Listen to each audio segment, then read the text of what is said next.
السلام علیکم ورحمۃ اللہ وبرکاتہ۔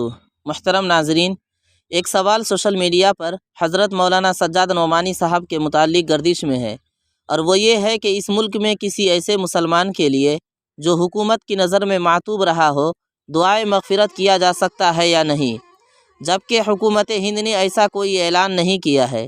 لیکن یہ سوال اس لیے اٹھ رہا ہے کہ عتیق احمد اور اس کے بھائی اشرف کے بہیمانہ قتل کے بعد مولانا سجاد نعمانی کے ذریعے ان کے لیے کی جانے والی دعائے مغفرت پر کچھ مسلمانوں نے اعتراض جتایا ہے، اور ایک صاحب نے تو باقاعدہ اس تعلق سے ایک تحریری بیان تک دے دیا ہے۔ بات قاسم رسول الیاس کی ہے، جو all India Muslim personal law board کے رکن عاملہ ہیں۔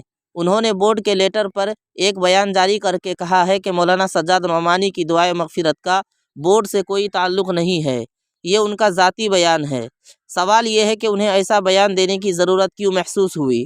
اس سوال کا ایک ممکنہ جواب یہ ہو سکتا ہے کہ چونکہ مولانا سجاد نعمانی خود بورڈ کے رکن عاملہ ہیں، اس لیے ان کے بیان کو بورڈ کا بیان سمجھا جا سکتا تھا۔ اسی لیے قاسم رسول الیاس نے وضاحت کر دی کہ دعائے مغفرت مولانا کا ذاتی معاملہ ہے، اس کا بورڈ سے کوئی تعلق نہیں ہے۔ نیز مولانا سجاد نعمانی صاحب نے اپنے اس دعا سے چند احباب کے توجہ دلانے پر رجوع بھی کر لیا ہے، اور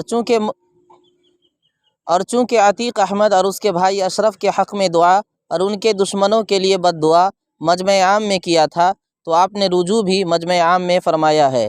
دعا فرمائے کہ اللہ تعالی حضرت مولانا دامت برکاتہم کا سایہ ہمارے سروں پر تادر قائم و دائم رکھے، آمین یا رب العالمین۔